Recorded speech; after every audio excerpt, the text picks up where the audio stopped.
Welcome to Telecommunications Business Process eTOM Flows. This is Robert Bertulik, and I consult in business architecture, engineering, and transformation. Table of contents. We'll begin by clarifying what we mean by process flows as distinct from process hierarchies or process decompositions, and why it's important to have process flows complement eTOM.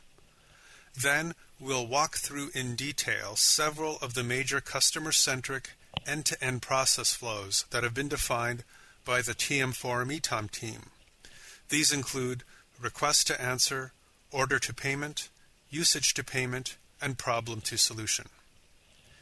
As prerequisite, this course assumes you are familiar with eTOM Level 2 processes, including key eTOM vertical and horizontal process groupings, especially fulfillment, assurance, and billing. Understanding process flows.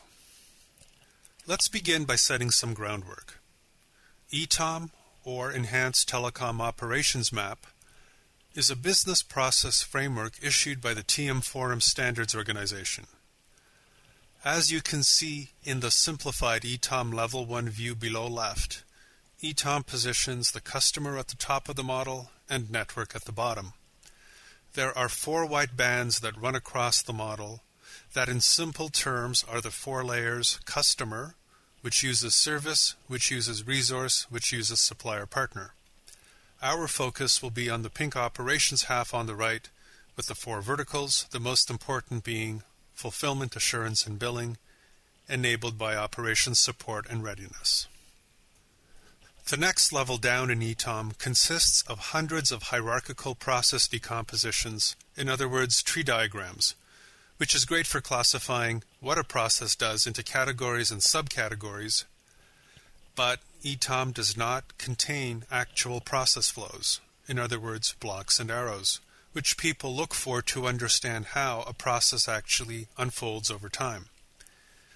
In the tree diagram below right, you see a typical eTOM hierarchical decomposition for a Level 2 process block X, which happens to reside in the billing vertical and the customer row, for example.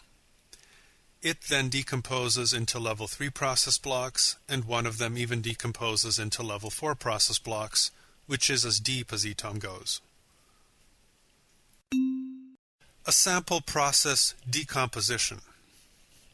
Here is a more elaborate process decomposition from the Enterprise Management section at the bottom of eTOM.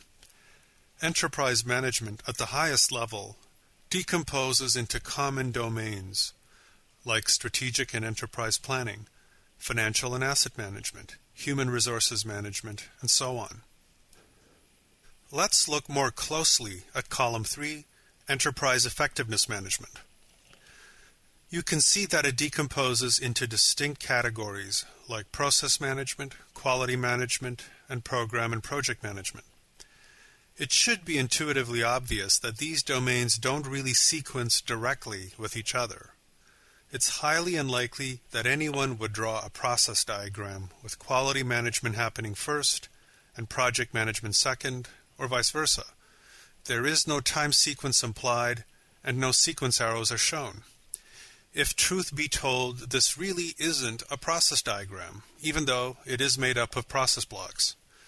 So a process hierarchy alone will not tell people what the steps are for doing their work. A sample process flow. Here we see a process excerpt called Manage Billing Inquiries.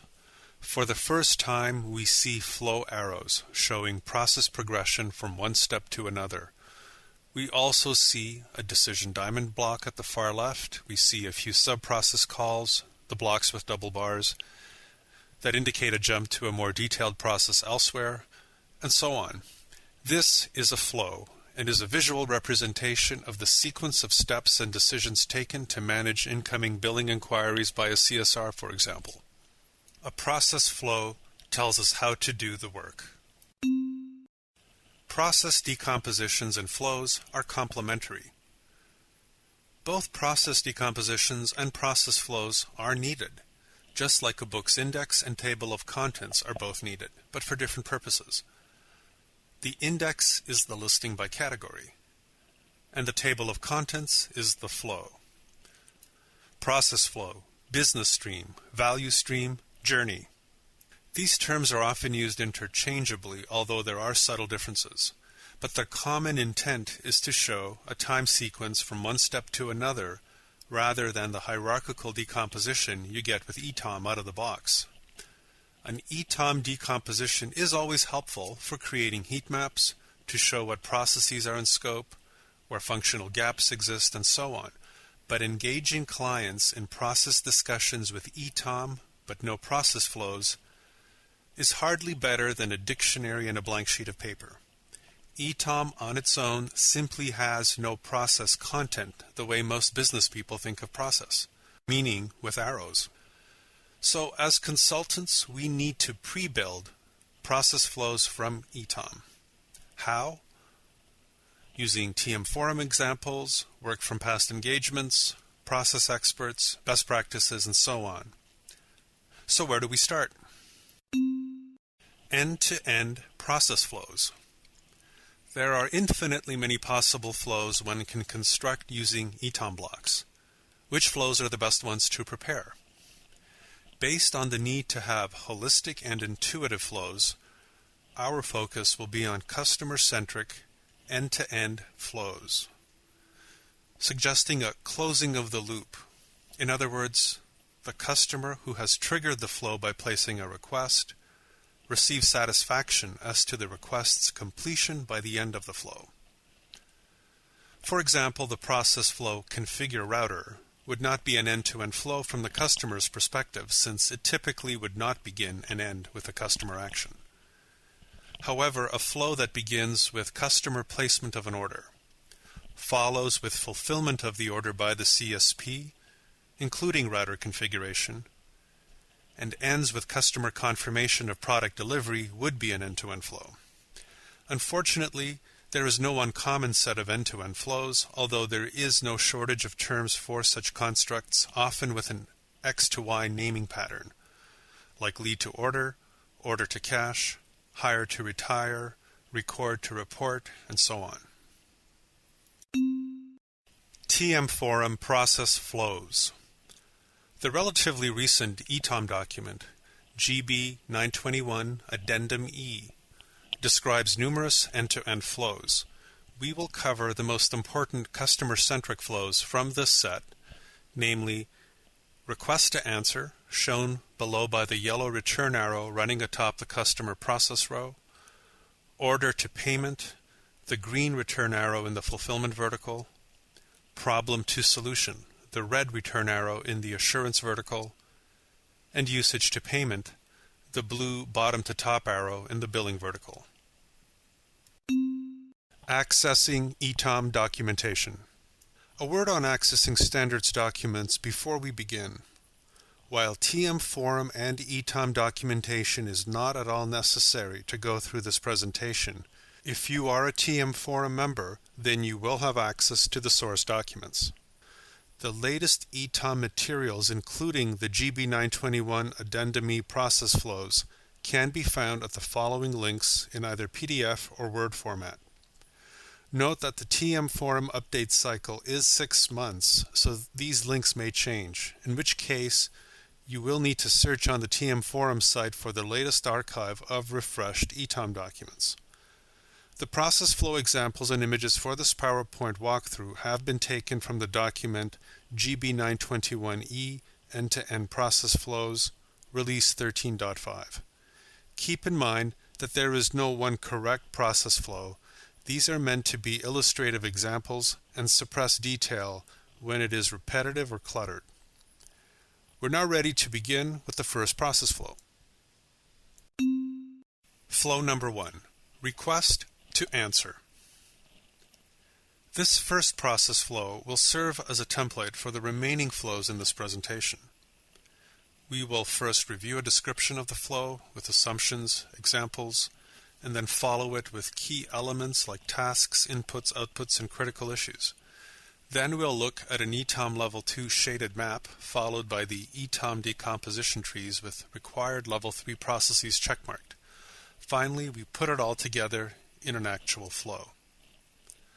Let's now return to request to answer. What is this process flow about? This flow comprises activities relevant to managing any customer request across all communication channels.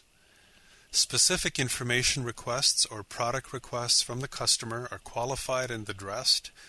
This could lead to the preparation of a pre-sales offer if the customer shows interest in a particular product. Assumptions about this process flow include the offer preparation may or may not lead to reservation of resources in advance. Resources might be reserved for some special products or customers depending on the operator's policies and procedures. If the offer is accepted by the customer, the next flow, order to payment, is triggered. Examples of this process flow include customer calls in to request product and pricing information. Customer walks into a store interested in upgrading to an HD set-top box. Customer logs onto a website to explore offerings. Customer sends an email to request product information or literature. Key elements.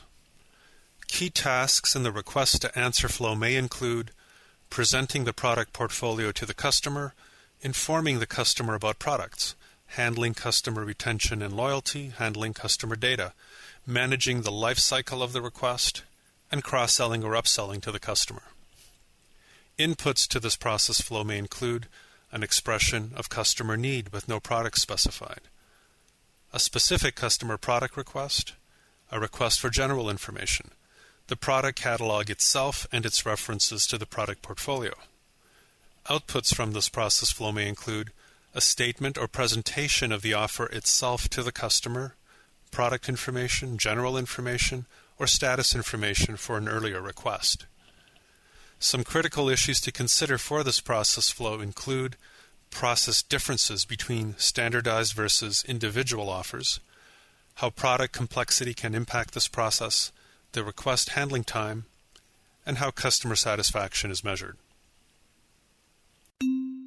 Footprint in eTOM Level 2.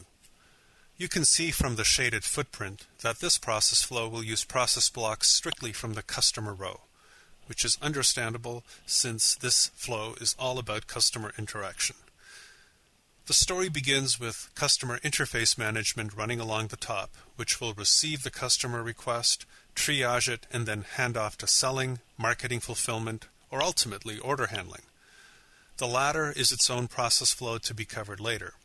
Retention and loyalty act as a kind of background process at all times, ensuring we are interacting in a way that keeps the customer experience top of mind. Where to get eTOM Level 3 detail. Now, how do we drill down to get the detailed process blocks with which to build our process flows? Using your access to the TMForum site, you can download copious eTOM documentation. In particular, get GB921 Addendum D for the 600-plus pages of Level 3 process detail. There is lots of free-form text description of the 300-plus Level 3 process blocks. However, you don't need to delve into all this detail, as the process name and short description are usually sufficient. There is even a recently added Addendum DX for even larger amounts of detail at Level 4, but this will not be referenced in this presentation. The next 3 slides show how we pull out some of the Level 3 detail to stitch into a process flow. Relevant eTOM Level 2 Decompositions Part 1. The next pages show several eTOM process trees where an eTOM Level 2 block decomposes into several Level 3 blocks. In the first one at the top of this page, we call up Customer Interface Management. Here we will use 2 of its Level 3 blocks, indicated by the red check marks. Manage Contact is the process that keeps track of all customer interactions, regardless of the channel. It's about managing and maintaining a log of customers' calls, emails, even relevant social media.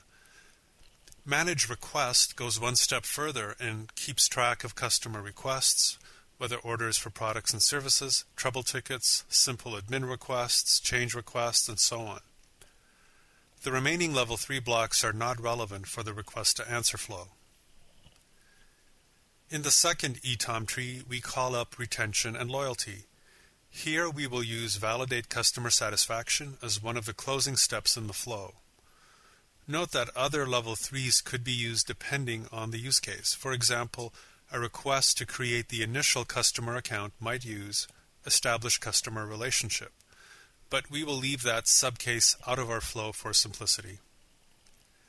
The third eTOM tree is often one of the most bewildering since it falls in the operations, support, and readiness column of the eTOM model.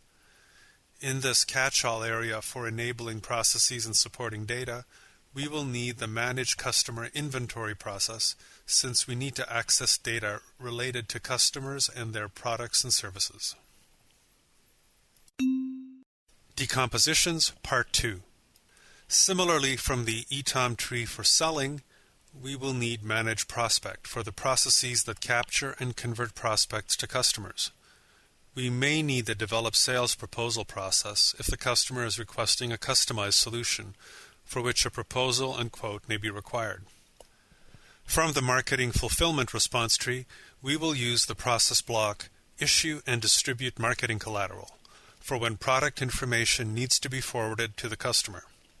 And from the Order Handling tree, we will only need the process block Determine Customer Order Feasibility in order to perform a high-level validation as to whether the customer can get what they want. A more detailed version of this step may be performed after an actual order is invoked later.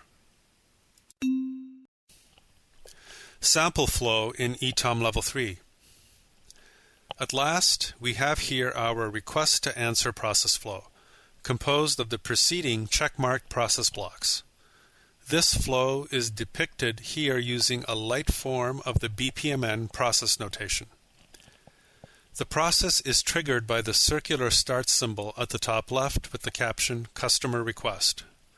Note that this symbol is just slightly different from the BPMN finish symbols at the far right as well as the far left, oddly, with a heavier outline. Once the request is triggered by a call to a call center or a web login or other channel event, the Manage Contact process kicks in to capture the customer interaction metadata. It must also establish the customer's identity through password or authentication questions from a CSR. When we exit this process block, we achieve a state labeled Customer Identified. So here, the process author is not specifying what to do if the customer cannot be identified.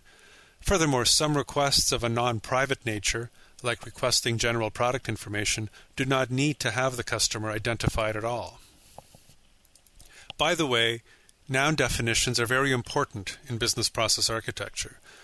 For example, what does the process author here really mean by request? There are many requests which are not tied to ordering a product. For example, asking about one's balance or a question about an existing plan or device. In the next block of the flow, we see that the Manage Request process determines what the customer is asking for and how to proceed. One option is to go to the left and end the flow, perhaps because the customer's request was quickly handled. In that case, the author may include many more details inside of the Manage Request block on how to handle these other request types.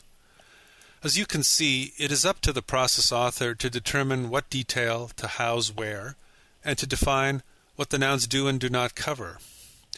If the request is related to purchasing products and services, the flow then continues to Manage Prospect as part of the pitch to entice the customer with appropriate offerings. Perhaps some suggested offerings are made based on what we know about the customer already. The next step in the process is Issue and Distribute Marketing Collateral, which is another way to say the customer will be given product information, perhaps at one time by mailed brochure, but more realistically today via email or web link.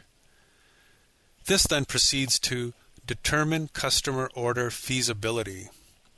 The CSP must determine whether there are marketing or technical reasons why the customer may not be able to get the desired product or service. Perhaps the customer is not eligible for an offering because they have a low-end handset.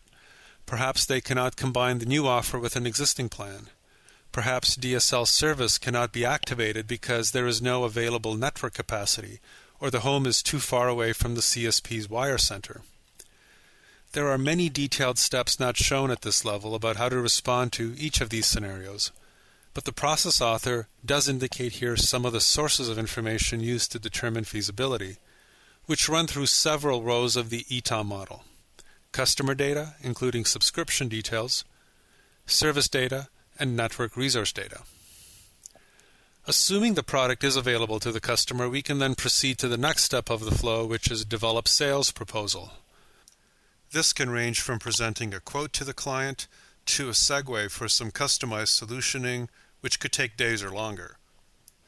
The more complex this step, the more it is geared towards business rather than residential customers.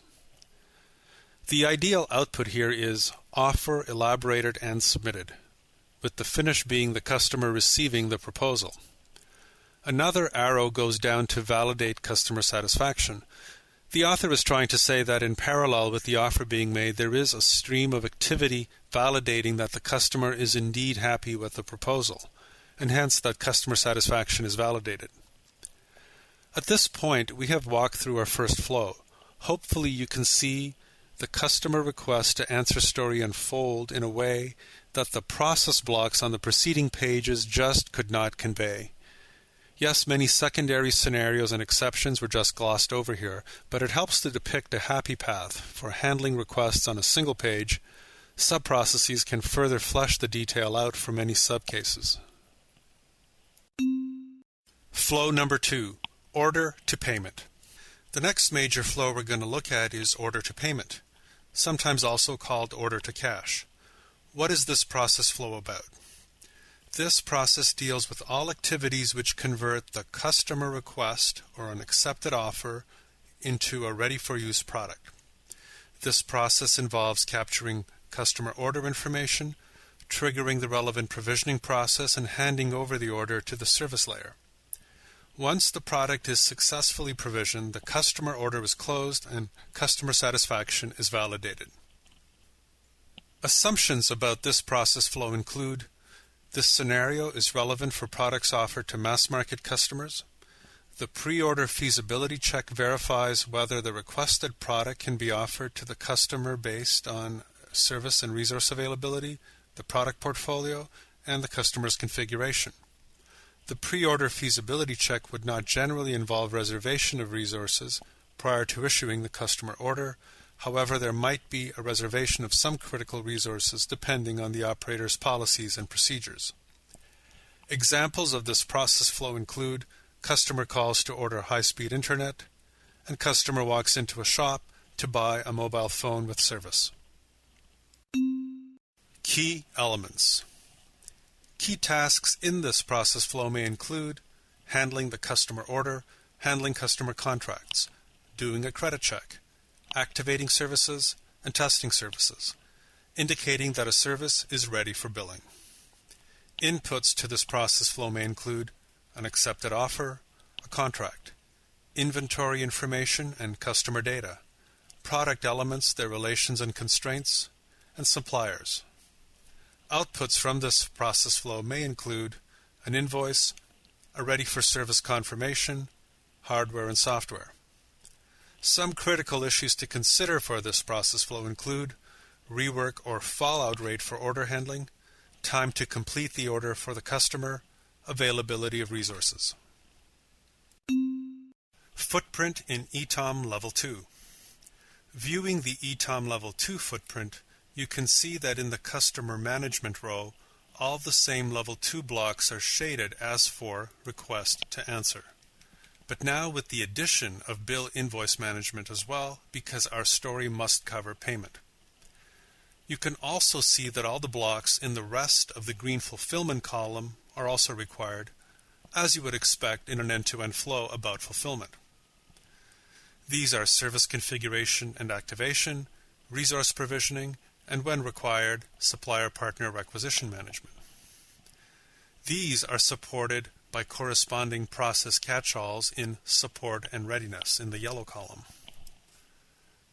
SM&O, service management and operations, support and readiness. RM&O, resource network management and operations, support and readiness. And supplier partner management, support and readiness. Quite a mouthful for what are enabling processes. The block in the lower right corner, Supplier Partner Settlements and Payments Management, is highlighted because of payments flowing out of the CSP to external providers, but this will not be explicitly shown in the flow. Relevant eTOM Level 2 Decompositions Part 1. Let's now quickly look at the Level 3 blocks we'll again need to build our flow. As with Request to Answer, we will use Manage Contact, Validate Customer Satisfaction, and Manage Customer Inventory. Nothing new to add here. Decompositions Part 2. Since we are now actually fulfilling the order rather than just developing a proposal, we need more specific customer data. For example, information to conduct a credit check. Thus, in the selling eTOM tree, we checkmark Acquire Customer Data. We next call up almost all the Level 3 blocks under order handling, including Determine Customer Order Feasibility and Authorize Credit, as well as several steps in the customer order lifecycle, such as Issue Customer Order, Track and Manage Customer Order Handling, Complete Customer Order, and finally, Close Customer Order. Decompositions Part 3. From the Bill Invoice Management eTOM tree in the upper left, we will use the Create Customer Bill Invoice process. The Service Configuration and Activation eTOM tree in the lower left is very prominent in this flow. There is a whole service order lifecycle implied here, with steps like Issue Service Order, Track and Manage Service Provisioning, and finally, Close Service Order. In between these steps, provisioning gets done. Allocate specific service parameters to services can include assigning telephone numbers or IP addresses to services, as well as to setting the values of many attributes, like speed and encryption settings, and features like call waiting and name display for the services. Implement, configure, and activate service is the series of implementation steps leading up to the service being turned up. And test service end-to-end is self-explanatory. We will need Manage Service Inventory and Manage Resource Inventory from the two Support and Readiness eTOM trees on the right so that we can access available services and resources and allocate and assign them to fulfill the customer order. Decompositions Part 4. The next and last levels down in the eTOM stack are shown here. For each service, we may need one or more resource orders spawned. We may need to select and assign physical resources like ports and cable pairs. So again, we see a life cycle, this time a resource order life cycle implied, in process blocks like Issue Resource Order, Track and Manage Resource Provisioning, and Close Resource Order. Resource provisioning is addressed by blocks like Allocate and Install Resources, Configure and Activate Resources, and Test Resources. If we need to call on suppliers, the Supplier Partner Requisition eTOM tree provides process blocks like Initiate Requisition Order, Track and Manage Requisition, and Receive and Accept Requisition. Sample flow in eTOM Level 3. Now we're ready to traverse our order-to-payment story flow. The trigger begins after the request-to-answer flow ends, and with the customer now accepting the offer at the far left. Again, we need to contextualize the customer using Manage Contact, perhaps asking for more stringent authentication data before proceeding with an actual order, perhaps verifying that only the account holder may even place an order. We now acquire customer data, perhaps a social security number or the like, in order to authorize credit. Assuming this step passes, we do another Determine Customer Order Feasibility step. This time, we'll be more exacting in our determination with the latest inventory data rather than just an approximation. This determination will be fed from data from the Customer Subscription Inventory, Service Inventory, and Resource Inventory repositories. If all is well, we next move to Issue Customer Order. You can see a cascading effect here where the customer order then triggers one or more issue service order steps, which in turn can trigger one or more issue resource order steps, and which further in turn may trigger initiate supplier partner requisition order steps if more resources need to be acquired. Each order layer then goes through the lifecycle steps described on the previous slides, where work is done and tested, orders are tracked and managed and ultimately closed, and then reported back to the higher layer. Hopefully the logic and repeating pattern of these constructions will be intuitive. In the end, when the customer order is closed, we can proceed to the Create Customer Bill Invoice step, ending with the invoice being received by the customer. And as before, we conclude the interaction with the step Validate Customer Satisfaction. Flow number 3, Usage to Payment. What is this process flow about? Some services have a flat rate charge, other services are billed based on usage. This process deals with all activities related to the handling of product service usage.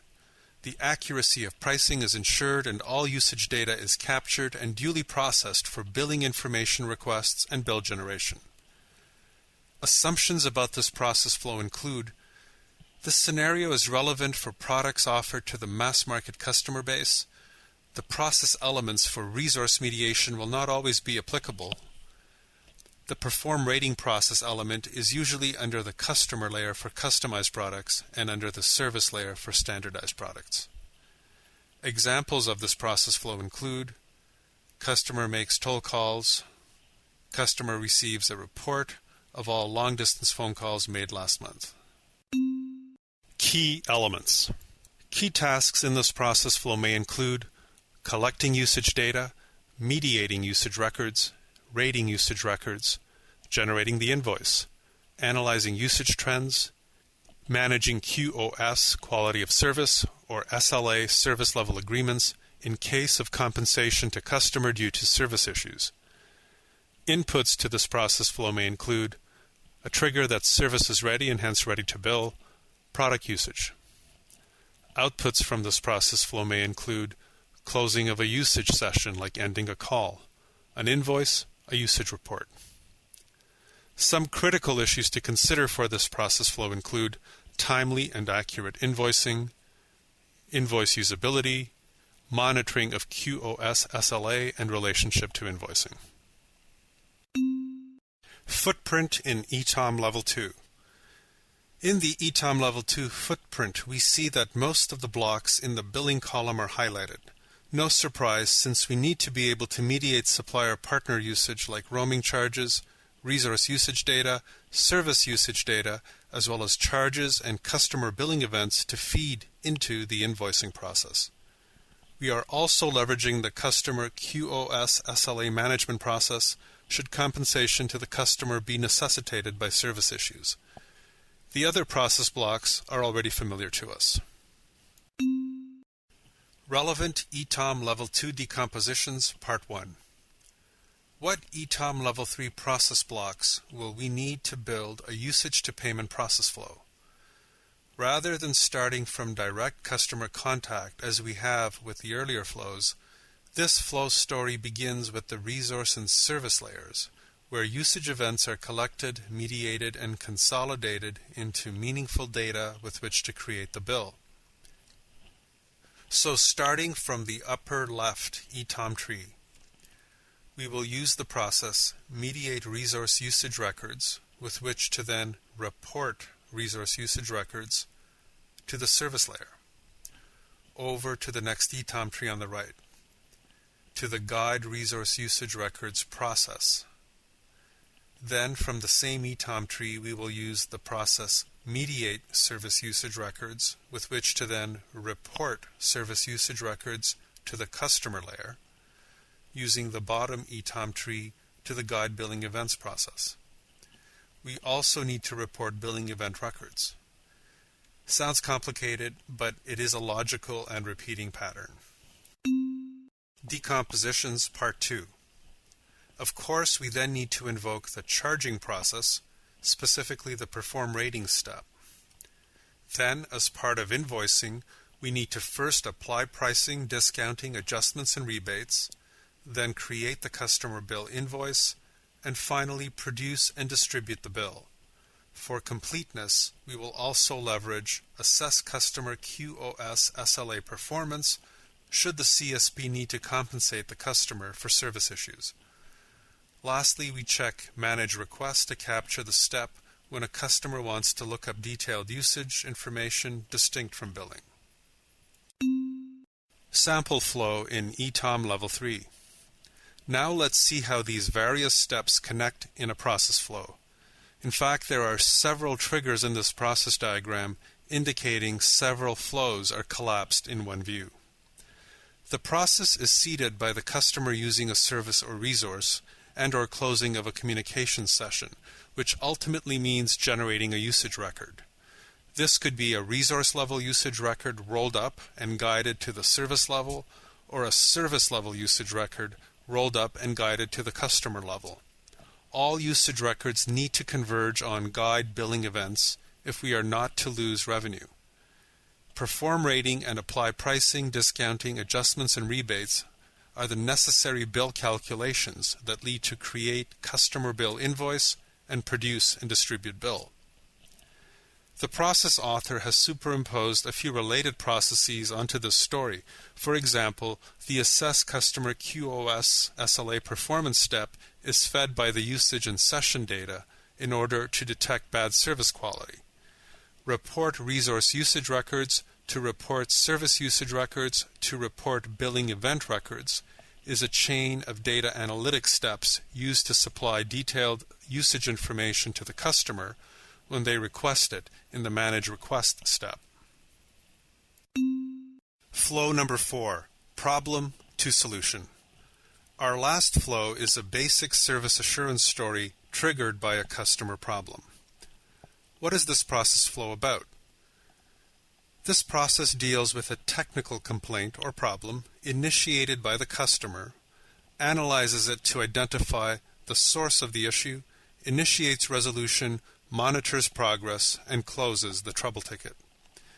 The basis for our problem is an unplanned interruption to a product or service or reduction in the quality of a product or service. This is different from a complaint to solution flow not covered here, which deals with customer inquiries in which the customer is not pleased with a product or handling speed of an inquiry and so forth. Assumptions about this process flow include this scenario is relevant only for technical complaints, which are termed problems. Problems such as no outgoing calls or SMS and faulty handset may be resolved at first level of support or redirected to other layers. Examples of this process flow include customer calls to report that there is no internet access, customer calls to report a cable channel having choppy video. Key elements. Key tasks in this process flow may include receiving a customer problem, diagnosing the problem, managing the problem to resolution. Inputs would include customer incident or QoS report. Outputs from this flow would include resolve trouble or a credit note. Some critical issues to consider for this process flow include response time for trouble resolution, customer satisfaction measurement, and usage of relevant information for continuous process improvement. Footprint in eTOM Level 2. Viewing the eTOM Level 2 footprint, you can see that in the Customer Management row, familiar Level 2 blocks are shaded for customer interaction, but with the addition of some billing blocks to cover any customer compensation for the problem. You can also see all the problem-related blocks along the left side of the pink assurance column are also required, as you would expect in an end-to-end flow about problem resolution. This covers service-level problems, resource-level problems, and even supplier-partner level problems. Relevant eTOM Level 2 Decompositions Part 1. Again, let's quickly look at the Level 3 blocks we'll need to build our flow. As with the earlier flows, we will use Manage Contact, Validate Customer Satisfaction, and Create Customer Bill Invoice. Again, nothing new to add here. Decompositions Part 2. While on this slide we mostly see eTOM trees not used thus far, we should quickly recognize the repeating pattern across customer, service, resource, and supplier partner that is characteristic of eTOM, as well as similar patterns for transaction lifecycles. For example, in the upper left problem handling eTOM tree, first we create customer problem report or ticket. Then via track and manage customer problem, we isolate customer problem, then correct and recover customer problem, and finally close problem report or ticket. Similarly, in the upper right service trouble management eTOM tree, first we create service problem report or ticket, then via track and manage service problem, we diagnose service problem, then correct and recover service problem, and finally close service problem report. Needless to say, the same pattern plays out in the lower left resource trouble management eTOM tree. Lastly, in the lower right supplier partner problem reporting and management eTOM tree, we see an abridged version of this pattern, basically because the problem is resolved outside the CSP but still monitored by it. Sample flow in eTOM Level 3. Now let's see how these recurring patterns stitch together for our final process flow. The flow is triggered by a customer request, specifically a request to resolve a problem. Manage contact and manage request are the first process steps, as usual, to receive and triage the customer need. Once the CSR establishes that this is about a customer calling in with a problem, we move to create customer problem report or ticket. Here you will notice again the cascading structure of the process flow. Each of the four layers, customer, service, resource, and supplier partner, is bridged at the track and manage step. Track and manage not only coordinates between ticket creation, diagnosis, resolution, and closure at each level, but also hands off to the next lower level of problem resolution as required. For example, a service problem may necessitate opening one or more resource trouble tickets, which then spawn their own life cycles. When all levels have closed their trouble tickets, we move on to create customer bill invoice for any compensation to the customer, as well as the usual check to validate customer satisfaction. Obviously, much detail on how to fix a problem is embedded deep in each step. At this level of process flow abstraction, however, we can see how recurring patterns give process modeling an almost fractal and recursive structure such that one need not repeat oneself over and over once the basic process patterns are understood. In conclusion, in this guided PowerPoint walkthrough, we have reviewed how a process flow is different from a decomposition. We then reviewed 4 key customer-centric end-to-end process flows and how they can be constructed out of eTOM process blocks: request to answer, order to payment, usage to payment, and problem to solution. Remember, the eTOM framework does not contain process flows itself. eTOM gives you the elements with which to build a process flow, and these elements are organized by process hierarchy. To connect with business people, you need to have flows. I hope this information and these examples will help you on process projects when you have to build process flows using eTOM. For more information about eTOM flows, please check out the resources below and visit my site at robertbertulik.com.